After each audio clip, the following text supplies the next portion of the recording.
The Valorian Empire stretched across 12 star systems, its crystalline spires gleaming with the arrogance of 1,000 conquered worlds. Among its highest nobility stood Princess Jasmine, daughter of the Supreme Overlord, whose lavender skin and silver eyes marked her as royalty. Yet beneath the jeweled crowns and ceremonial robes lay a secret shame that haunted the imperial court. Jasmine was barren. In Valorian culture, fertility was everything. It determined rank, respect, and right to rule. A barren princess was worse than worthless. She was an embarrassment, a genetic dead end in a society obsessed with bloodline purity. The court physicians had examined her countless times, their six-fingered hands running scanners over her abdomen, always reaching the same conclusion. Her reproductive organs were perfectly formed but utterly non-functional. No Valorian male could ever give her offspring. When the human delegation arrived seeking a peace treaty after 3 years of bloody border conflicts, the Valorian High Council saw an opportunity for cruel amusement.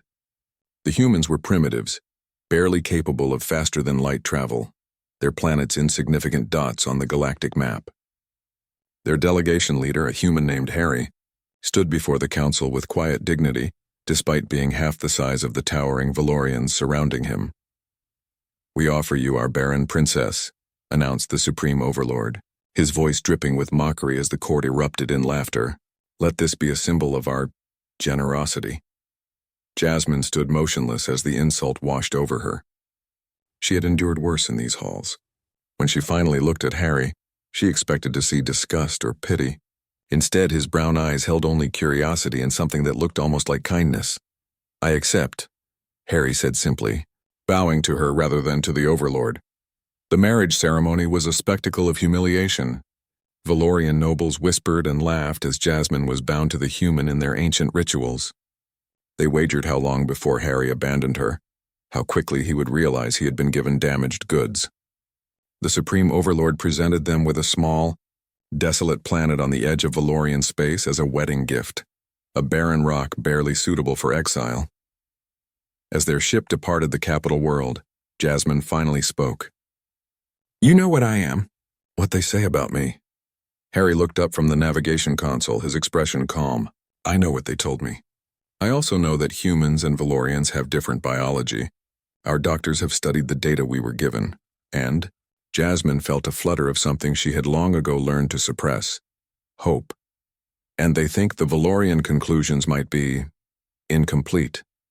The planet they had been given was indeed harsh, but Harry approached it with a human stubbornness that surprised Jasmine. While Valorians would have seen only obstacles, Harry saw potential. He brought human engineers, botanists, and medical specialists. Within months, biodomes bloomed across the barren surface and a small colony took root.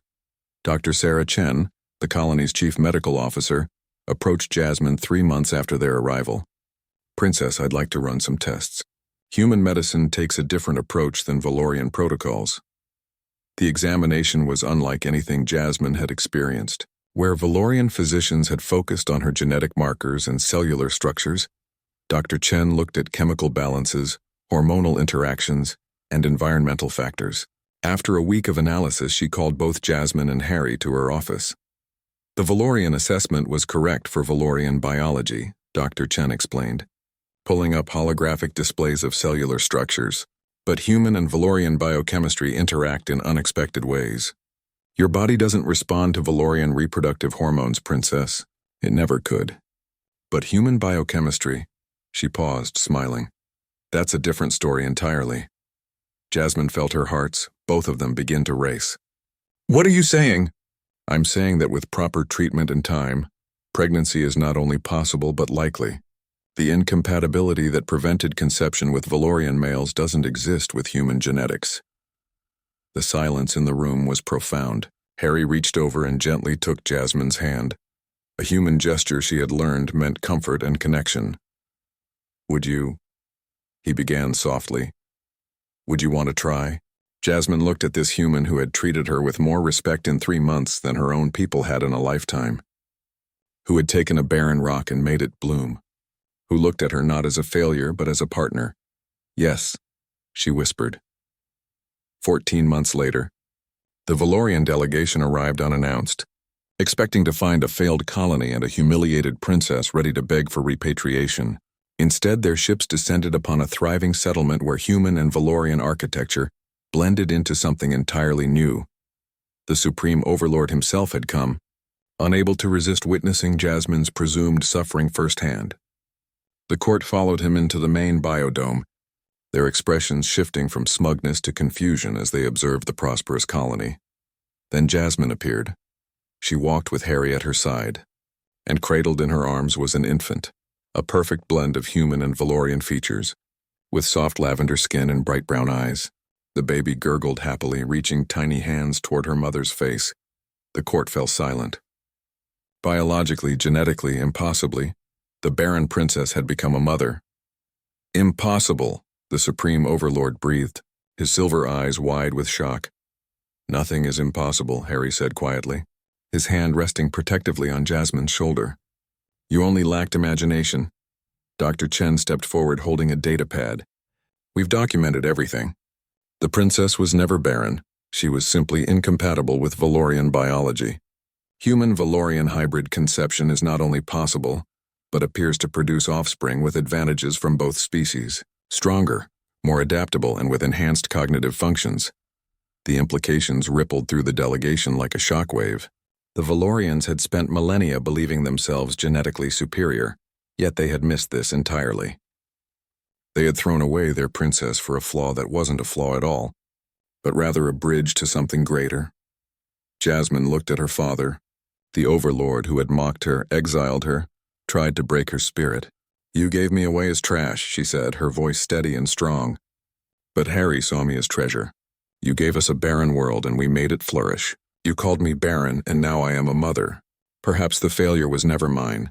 The baby cooed in her arms, and Jasmine smiled down at her daughter, the first of a new generation that would bridge two species. Two worlds, two futures.